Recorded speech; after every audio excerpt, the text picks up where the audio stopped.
ಎಲ್ಲರಿಗೂ ನಮಸ್ಕಾರ. Kannada reporter YouTube ಚಾನಲ್ಗೆ ನಿಮಗೆಲ್ಲ ಸ್ವಾಗತ. ಸ್ನೇಹಿತರೆ, 60 ವರ್ಷ ಮೇಲ್ಪಟ್ಟ ಎಲ್ಲ ಹಿರಿಯ ನಾಗರಿಕರಿಗೆ ಕೇಂದ್ರ ಸರ್ಕಾರ ಈಗ ಗುಡ್ ನ್ಯೂಸ್ ಅನ್ನು ಕೊಟ್ಟಿದೆ.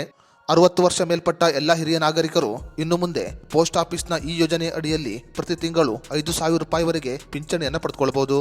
ಹಾಗಾದರೆ ಪೋಸ್ಟ್ ಆಫೀಸ್ನಲ್ಲಿ ಹಿರಿಯ ನಾಗರಿಕರಿಗಾಗಿ ಜಾರಿಗೆ ಬಂದಿರುವ ಈ ಯೋಜನೆ ಯಾವುದು ಮತ್ತು ಈ ಯೋಜನೆಗೆ ಅರ್ಜಿಯನ್ನು ಸಲ್ಲಿಸುವುದು ಹೇಗೆ ಅನ್ನೋದರ ಬಗ್ಗೆ ಸಂಪೂರ್ಣ ಮಾಹಿತಿಯನ್ನು ಈ ವಿಡಿಯೋದಲ್ಲಿ ನಾವು ನಿಮಗೆ ತಿಳಿಸಿಕೊಡ್ತೀವಿ.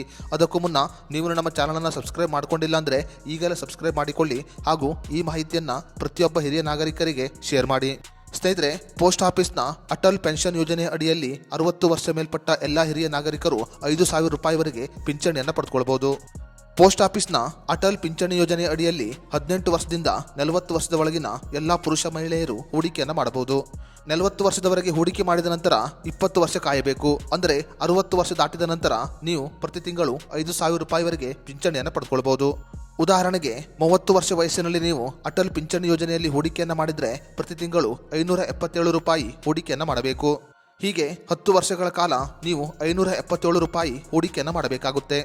ಪ್ರತಿ ತಿಂಗಳು 577 ರೂಪಾಯಿ ಹೂಡಿಕೆ ಮಾಡಿದರೆ ನೀವು 60 ವರ್ಷವಾದ ನಂತರ ಪ್ರತಿ ತಿಂಗಳು 5,000 ರೂಪಾಯಿ ಪಿಂಚಣಿಯನ್ನು ಪಡೆದುಕೊಳ್ಳಬಹುದು. ಕೇವಲ ಪೋಸ್ಟ್ ಆಫೀಸ್ನಲ್ಲಿ ಮಾತ್ರವಲ್ಲದೆ ಬ್ಯಾಂಕಿನಲ್ಲಿ ಕೂಡ ಅಟಲ್ ಪಿಂಚಣಿ ಯೋಜನೆಗೆ ಅರ್ಜಿಯನ್ನು ಸಲ್ಲಿಸಬಹುದು. ಹಿರಿಯ ನಾಗರಿಕರು ತಮ್ಮ ವೃದ್ಧಾಪ್ಯದಲ್ಲಿ ಯಾರ ಮೇಲೂ ಕೂಡ ಅವಲಂಬಿತರಾಗಬಾರದು ಅನ್ನುವ ಉದ್ದೇಶದಿಂದ ಕೇಂದ್ರ ಸರ್ಕಾರ ಈ ಯೋಜನೆಯನ್ನು ಜಾರಿಗೆ ತಂದಿದೆ. ನೀವು ಕೂಡ ಹಿಂದೆ ಪಿಂಚಣಿ ಯೋಜನೆಯಲ್ಲಿ ಹೂಡಿಕೆಯನ್ನು ಮಾಡಿದರೆ 60 ವರ್ಷದ ನಂತರ ಉತ್ತಮವಾದ ಪಿಂಚಣಿಯನ್ನು ಪಡೆದುಕೊಳ್ಳಬಹುದು.